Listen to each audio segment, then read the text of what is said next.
एक युवक जिज्ञासु एवं मुमुक्षु प्रवृत्ति का था। यह अपनी जिज्ञासा एवं सत्संग चर्चा के समाधान के लिए अक्सर सदगुरु कबीर साहब के पास जाया करता था। एक दिन जब वह उनके आश्रम पर पहुंचा तो उसने देखा कि कबीर साहब अकेले हैं और अपने आसन पर शांत मुद्रा में बैठे हुए हैं। वह उनके सम्मुख पहुंचा। प्रणाम करके उसने निवेदन किया कि साहब जी, जब भी मैं आपसे मिलने आता हूं या आप मुझसे मिल जाते हैं तो मैं अत्यंत प्रसन्न और सुखी हो जाता हूं, क्योंकि आप सदैव ही धर्म की ही चर्चा करते हैं। मैं पहले राम अर्थात ईश्वर भगवान को अपने निज स्वरूप से कहीं बाहर किसी लोक में मानता था, कहीं दूसरी जगह समझकर उसकी पूजा पाठ और भक्ति उपासना करता था। परंतु मैं जब से आपके संपर्क में आया हूं और आपने मेरे निज स्वरूप की महिमा गरिमा का बोध कराया, तब से मैंने अपने स्वरूप को ही ईश्वर या भगवान मानना आरंभ कर दिया है।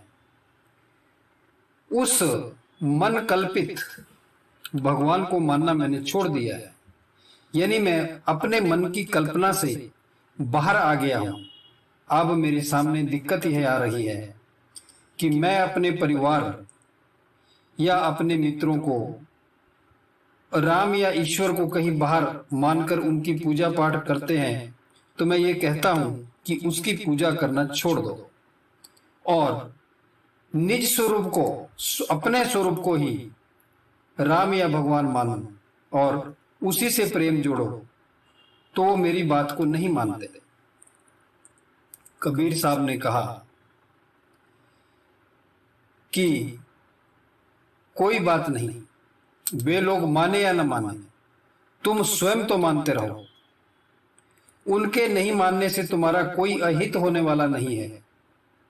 रही बात उनके द्वारा स्वयं स्वरूप को राम भगवान नहीं मानने की बात, तो वो इसलिए नहीं मानते क्योंकि सभी अविद्या अज्ञान के कारण माया मोह में विभिन्न काल्पनिक मान्यताओं की धारा में बह रहे हैं।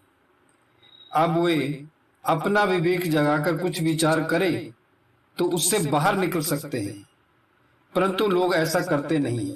यद्यपि सभी विषय भोगों को भोगते हुए दुखों से ग्रस्त है, उसके फंदे में से बाहर निकलना भी चाहते हैं, परंतु वे ऐसे लोगों के पास जाते हैं जो स्वयं भटके हुए हैं। पुत्र इच्छा के लिए, धन इच्छा के लिए या फिर लोक परलोक की इच्छा के लिए जाते हैं। जैसे कोई पशु किसी कसाई के पास चला जाएगा तो उसका बचना बड़ा मुश्किल हो जाता है, उसी प्रकार विभिन्न मत और पंथ संप्रदायों के गुरु लोग भी मन की कल्पना के जाल में उलझे हुए हैं और अपनी गुरु परंपरा की बातों को दृढ़ता से मानने के कारण उन लोगों को भी अपने जाल में फंसा लेते हैं, जो उनके पास बंधन कटवाने के लिए जाते हैं। जो अपने हाथों में मान्यता और कल्पनाओं की छुरी लेकर बैठे हुए हैं, वे तो पहले ही इस बात की प्रतीक्षा में रहते हैं कि कोई हमारे पास आए और हम उन्हें अपने जाल में फंसाएं।